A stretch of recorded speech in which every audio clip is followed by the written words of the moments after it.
in the process of learning, we've come to realize that you also have to build networks.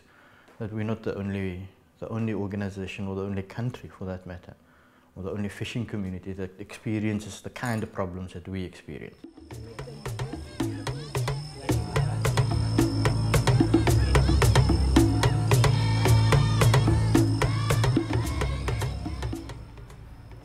Det er for det meste forholdsvis lige til at mødes med partneren og sidde på kontoret og samarbejde omkring de her projektmæssige ting eller de her større politiske problemstillinger.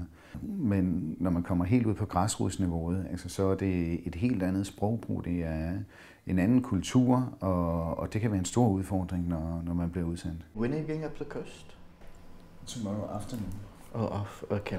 We'll arrive on the Monday quite late, so we can only leave from here around 4 o'clock. De lokale ledere fra Kystfiskernes organisation Coastal Links er indkaldt til møde i huset. There's a conference being planned. All the fisheries ministers in the African Union, they'll be meeting in Gambia. The opportunity exists to network with fishers and fisher organizations from across the continent, the whole of Africa.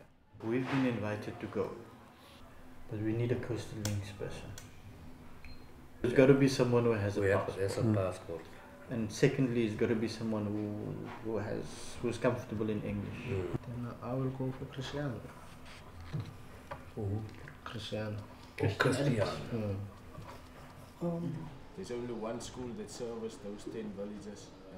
My name is Christian Adams, and I'm from a little village called Mamre of about, say, 13,000 people. And we were very much in the dark over the fishing law. And the very first time that we met with Coastal Links was in the 2008 season. Christian og Nasek flyver afsted til den Afrikanske Unions store fiskerikonference i Gambia. Og Karsten er på vej op ad Sydafrikas vestkyst til den lille fiskerby Doringby, hvor han skal mødes med haren og fiskerne. Take us so long to lobby people to hear what we said, and now dealing with politicians, they don't hear what we said. They just hear we make a noise, but they didn't listen to what we said. So I think the next challenge is at local level. It's how we as fishers understand the policy.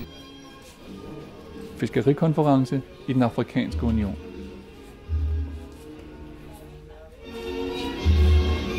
Christian og Nasek fra Coastal Links ankommer til konferencen. Thank you. Let's see what's up. Det er første gang Christian er uden for Sydafrika. Hi. How are you? How are you? Meeting again. We're meeting again. Bangkok, Since Bangkok, yeah. How are you, Nicholas? Good to see you. Good to see you. How are you? Good to see you. There's too many people and too many people pulling you in different directions. So one has to kind of strategize who the important people are that you want to hang on to. I Doringby, Western Cape, er Karsten ved at samle lokale fiskere til et møde. Are you sitting in a short meeting now? Yeah. Yes. My meeting got this one we know that, but those were late to I discuss You say half an hour, but we've got to start it now because the shifting is starting at 11. Yeah. And then, På fiskerikonferencen deltager Christian i forberedelsen af NGO'ernes udtalelse. Good afternoon, everybody. We need to be representative of all the fishing organizations that's here, and as well as the professionals that's here, to say that this statement is coming from all the fishers across Africa. We made a very good statement in regards to how we want to include all African countries, especially in the fight for our fisheries rights and especially the fight for the small-scale fishers. På stranden uden for konferencecentret i Banjul får Christian tid til at møde de lokale fiskere.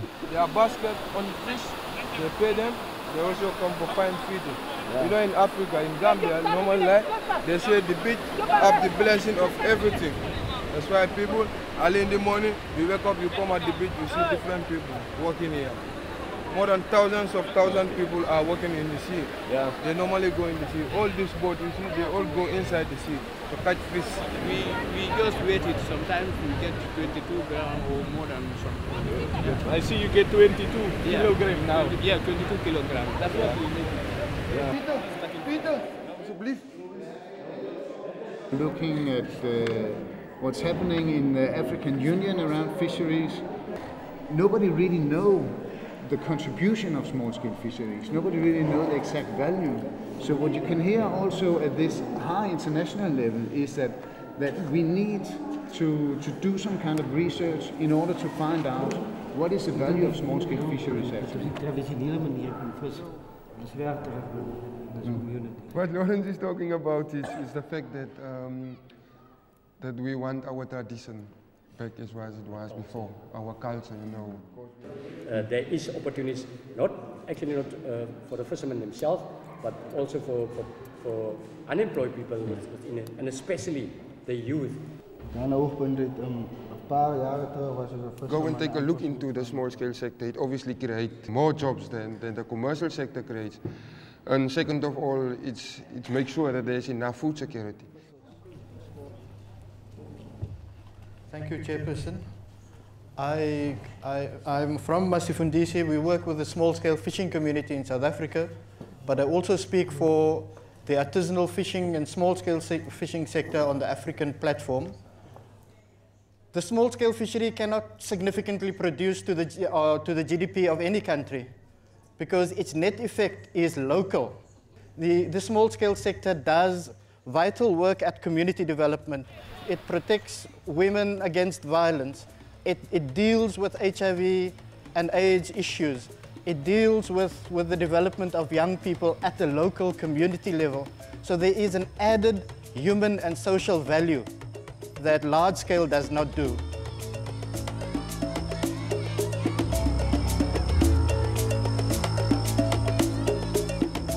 Our political problems are global political problems, and a lot of it finds its roots in the Western sort of paradigm in Europe and the Northern Americas, you know. Their way of life, their way of living, their outlook in society, it has historically caused problems.